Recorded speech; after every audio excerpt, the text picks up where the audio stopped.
Tuesday, the gavel will fall starting the 2025 state legislative session.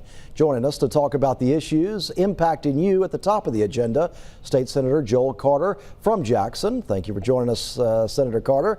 And first of all, let's talk about, we heard from Biloxi Police Chief in the first segment about the tragedy in New Orleans, but we're starting to hear stories about so many people from our area who were in New Orleans at the time that it happened. And Senator Carter, what are you hearing and what are your thoughts about this situation in New Orleans?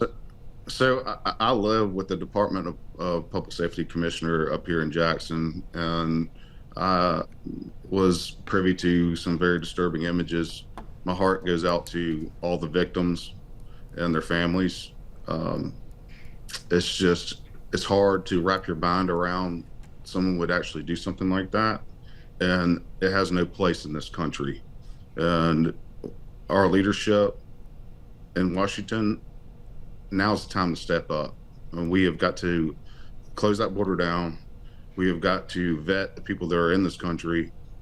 And we have to keep our citizens safe. And what happened was unacceptable.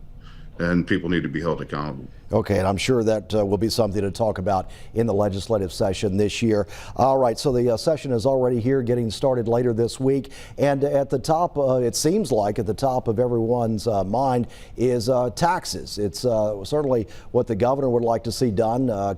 Cutting the state income tax. There's also a lot of talk about cutting the grocery tax. Where do you see it? What kind of action is going to be taken this year? It seems like some sort of action is going to be taken.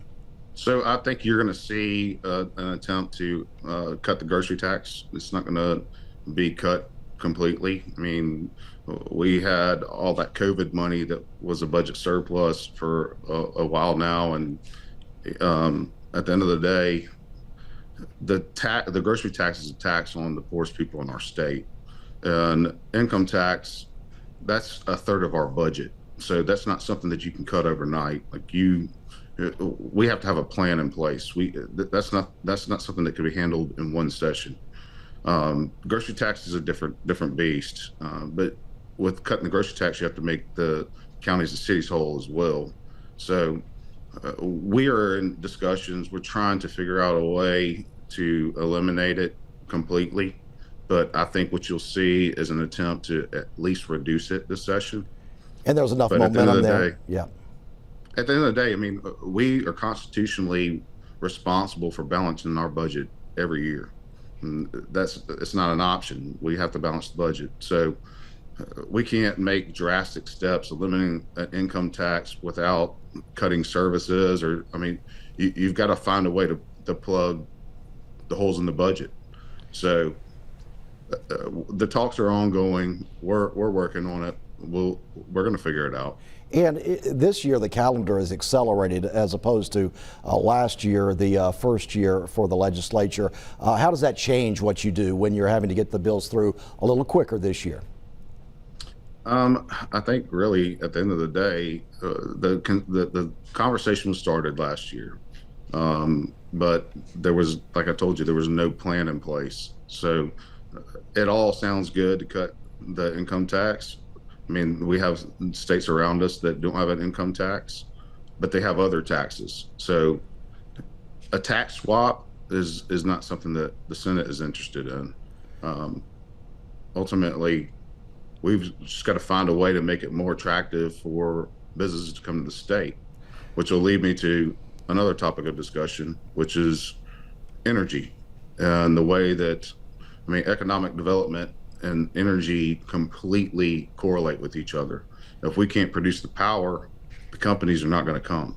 Okay, so you have a plan in place you would like to see to create more energy opportunities in the state, and that's with nuclear power. And what's your plan, and what's the idea for creating more power with smaller nuclear plants here in Mississippi? So small modular reactors are the future of power throughout the whole world. And they're doing it in Europe. We're behind the 8 ball. There's none. There was a project, I believe, in Idaho that ultimately failed because of funding. I mean, these things are not cheap. You're talking $3 to $4 billion to produce one of these facilities.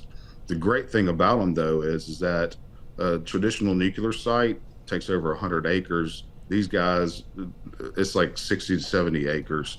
We have plenty of brownfields. We have Port Gibson, the Entergy's nuclear power plant. We have transmission in place.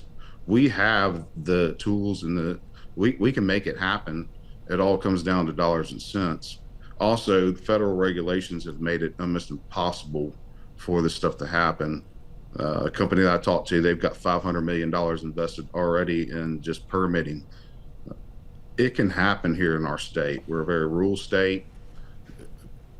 It can absolutely explode our state if we can do it. Tennessee's appropriated approximately $20 million, and North Carolina is far above beyond that. And I don't know that it's really appropriating state tax dollars to that site.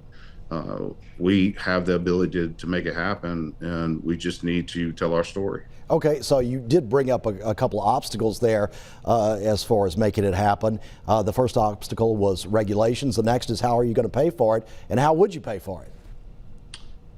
It's very easy. Capital investment, fundraising the money, making it easier to do business in Mississippi. It can happen. Okay. The talks are already there. You've already talked with the people potentially that would bring it in and make it happen? I believe so. Okay. The lieutenant governor is very, very passionate about it. It's something that me and him, I've had hearings on it as Senate Energy Chair. There's a pathway. We just have got to put all the puzzle pieces together. It's an interesting topic to explore because one thing is not going away, and that's all of us need energy. We need our air conditioners to run.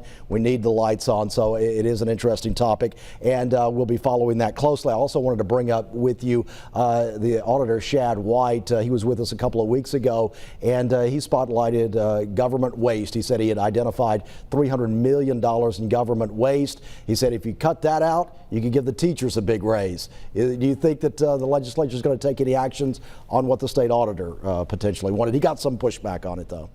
So I've voted on a teacher raise pretty much my entire time in the Senate.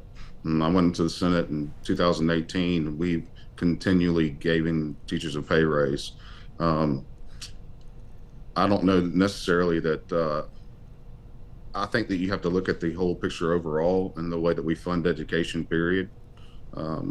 Education is the future of our state. It's our kids that we're growing right now will be the ultimate, the future of everything. And if we don't educate them properly, then we're going to be behind the 8 ball.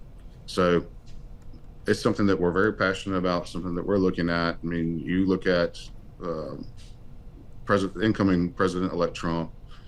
He's talking about school choice. He's talking about all these different things. We've got to educate our children. We've got to teach them civics. We've got to go back to the basics. I feel like the way I was educated as a child is just totally different than the way my kids are being educated now. I think we need to get back to the basics. Get back to the basics. It's an involving issue here in Mississippi. State Senator Joel Carter, we'll be talking to you throughout the state legislative session. Thank you for joining us. Thank you, buddy.